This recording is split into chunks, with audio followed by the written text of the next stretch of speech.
The protagonist in today's book is a young woman in Japan who rarely reads any books and doesn't care much about them. Oh, imagine that. But she ends up working in a bookshop, falls in love with the books, and it changes her life forever. I would say this makes it the perfect book for the first episode of a channel about books and reading. Ta-da! The book is Days at the Morisaki Bookshop by Satoshi Yagisawa. And it's time to switch on the reading lamp.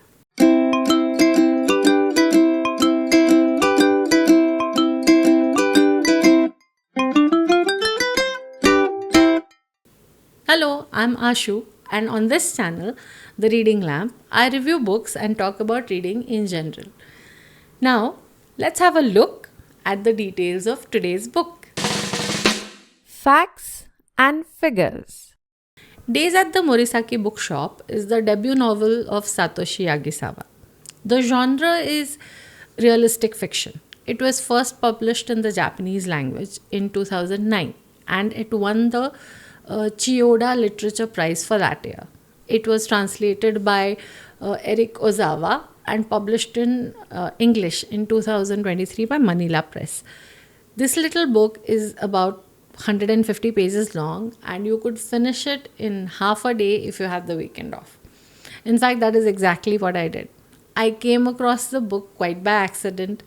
I was browsing at a local crossword store and the cover snagged my attention. Obviously, the word bookshop in the title and the pretty bookshelves illustrated on the cover caught my eye. The cute cat too. The blurb says that it is a tale of families and love, new beginnings, and the comfort that can be found in books. Sold, right? I mean, which book lover is going to be able to resist a description like that? The comfort that can be found in books. So let's see what the book is actually about, shall we? And I promise you, no spoilers, no worry, just The cover story. when the book opens, it is late summer in Japan. Our protagonist is 25-year-old Takako. She has a boyfriend she has been seeing for more than a year. And she's happy to be working and living on her own in Tokyo. Then one day, out of the blue, her boyfriend tells her that he's getting married. He is getting married to someone else who also works at the same office as the two of them. Takako is shocked. She is mortified to realize that he has actually been going around with the other girl the whole time that he has been with Takako. Now, although she hasn't done anything wrong, she feels so humiliated that she quits her job and literally goes into hibernation. For almost a month or so, all she does is eat and sleep. She has no job, no real friends because all her friends are from the old workplace. But she doesn't want to go back to her hometown because it will make her feel like a failure. While she is in this quandary, she gets a call from her uncle Satoru, who is her mother's brother. Satoru's wife has left him a few years ago and he lives on his own. Takako has always thought of him as something of an oddball. Now, here comes the context for the title of the book. Uncle Satoru runs the Morisaki Bookshop in Jimbocho, Tokyo, where he sells second-hand books. He has no one to help him, and now because he is getting older, he needs to go to the hospital to get treatment for his back pain and so on. So he needs someone to open the bookshop for him in the mornings. He has come to know that Takako doesn't have a job anymore, and so he makes her an offer. She can have free meals and live rent-free in a room above the bookshop itself in exchange for working part-time at the bookstore. Takako has zero interest in books or in helping her uncle, but she's running out of her savings. So she decides to take him up on his offer. And that is how the story begins. This is all within the first few pages. As summer fades into autumn, Takako begins to discover the magic of books. She and her uncles find more things in common than they thought they had, and together they help each other through difficulties and in dealing with the emotional upheaval in their lives. Through it all, the bookshop and the books are a major influencing factor in how their characters evolve and grow with the story. Now, having heard all of this, don't you want to run to the nearest bookstore and get a copy for yourself? Or you could check the description below where I've posted a link to the book on Amazon and you can buy it from there. So you don't need to run anywhere. Let me tell you what I think about the book and then you can decide what you want to do. Speaking my mind. First of all, it's a very short book. So if you think in terms of return on investment, I would say it's definitely worth it. The time frame within the book is of just a few months. It's truly a slice of life. You experience the emotions along with the characters. You can feel Takako's humiliation when she finds out that her boyfriend has been cheating on her. You can feel her lethargy when she just hides under the covers and sleeps entire days away. You can feel her disinterest in the books and the bookshop. In fact, in the beginning, I just wanted to grab her by the shoulders and give her a good shake. She's living in a bookshop that is a treasure trove of old and rare books, and she's not even curious about them. Ugh. But gradually, as she works in the shop and does a bit of cleaning and organizing and talks to the customers, her outlook towards the shop, towards books, towards reading starts changing. From being a non reader, she goes to being a voracious reader without even realizing it. And as she reads, she begins to appreciate the power of books. They help her make sense of her own life and of people in general. Initially, she thinks her uncle Satoru is a wishy washy, eccentric kind of a man. But then she begins to understand his love for books and the knowledge he has about books and observes how his customers are so loyal to him. Then she begins to look at him differently. She begins to look at his marriage and separation from his wife in a different light. She also starts looking at her own relationship with her ex boyfriend more objectively. In a way, losing herself inside books helps her to understand the world outside better. As a book reader, how this progression occurs is very appealing to read. Another thing that appealed to me in this book is how the descriptions of people, surroundings, events, feelings are very realistic. In fact, after reading the book, I looked up Jimbocho on the net and I found that it is an actual place in Tokyo. It's an area with more than 200 bookshops, mostly selling second-hand books. It is literally known as the Jimbocho Book Town. I'll post a link in the description to the Truly Tokyo website where you can see pictures of the area. I would love to go there someday. But the point is that the author makes the whole place come alive in your mind. You can visualize the streets, the bookstores, the cafes, the eccentric customers, and so on. Of course, he also writes about other places and people that are equally interesting to read about.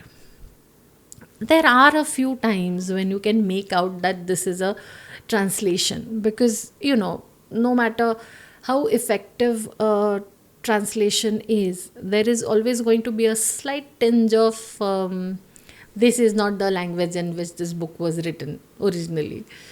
Because there are very specific cultural, literal nuances that I'm sure can only be truly appreciated in the native language. But the flow of the language feels quite natural and easy. So I would say it's a very effective translation by Eric Ozawa.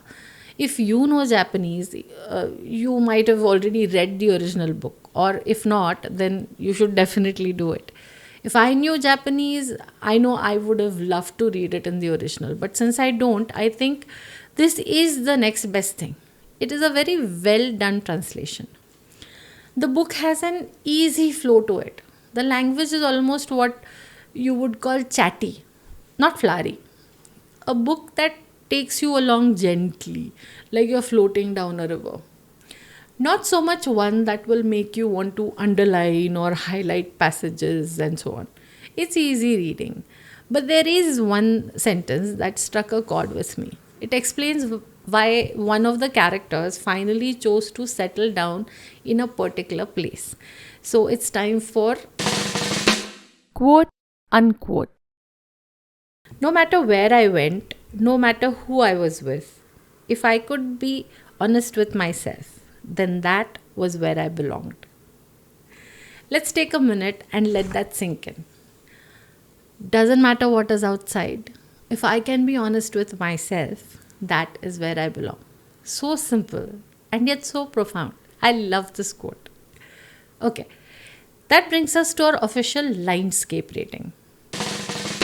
LINEDSCAPE Rating. What is LINEDSCAPE? It's an acronym, a short form for a 10-factor rating system that I have devised for myself in order to make my book ratings and reviews methodical and consistent. There's a link in the description to a more detailed video that explains how the LINEDSCAPE rating system works. You can check that out. It explains each letter in the acronym LINEDSCAPE, what it stands for, like L for language, E for entertainment, P for plot, and so on, and how I rate the books. Let's see what the LINEDSCAPE of the Morisaki Bookshop looks like. L for language. The language had an easy flow and the book was well edited. 9 on 10. I for impact. I learnt about Jimbocho and was inspired to read up on Japan in general. 9 on 10. N for novelty. It was a sweet book that felt like a breath of fresh air. 9 on 10. E for engagement. No thrills, no chills, but I was completely absorbed by the story and the setting. 9 on 10. D for descriptions. People, places, and events come vividly alive in this little book. 9 on 10. S for sense, also known as logic. 8 on 10. C for characters. 8 on 10. A for aesthetics. 9 on 10. The blurb is interesting and the cover design especially is very attractive. P for plot. 8 on 10. E for enjoyment. This little book is a joy to read. One of the few times when I wished a book were a little longer. 10 on 10. That gives us a total score of 88 on 100, which translates into a solid 4.5 stars. Woohoo! Now it's time to put my thoughts In a nutshell. Days at the Morisaki Bookshop is a novel that rates a solid 4.5 stars in my LINEDSCAPE rating system. At 147 pages, the book is a short, thoroughly enjoyable read that will appeal to anyone who loves books because the entire story revolves around books, reading, and a second hand bookshop. The characters are human and likable. The story is simple, but it's not simplistic. It deals with emotions and character flaws in a way that is gentle and forgiving. I found the writing style to be realistic and evocative. I could see the characters in my mind, visualize the different settings, and I felt like a witness to everything that was happening within the story. There is no mystery or suspense in the story, but I still felt involved in the story and I wanted to know where it was going. At the end of it, there is a kind of satisfaction with the way the characters have evolved and the way their lives have progressed through the story. Ultimately, when you finish reading the book and you put it down, you feel good. It leaves you with a serene, peaceful feeling, the way you would feel when you've just spent a quiet, lazy afternoon browsing in your favorite bookstore. Let me know in the comments if you have also read this book, and if you have, what were your impressions?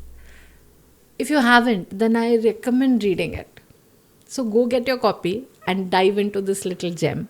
If you wish, check the description below where there is a link to the book on Amazon and you can buy it from there. And here's a secret: the sequel to this book, More Days at the Morisaki Bookshop, was released just 1 week ago. Let me know if you would like me to review that one too. Finally, I must tell you that I upload a fresh episode every week. So if you're always looking for a good book to curl up with, do hit the subscribe button. Also, hit the bell icon so you never miss an episode. And please, share with your friends and family. The more, the merrier. This is Ashu signing off for now. And until the next time, have fun under the reading lamp. Switch on, read on.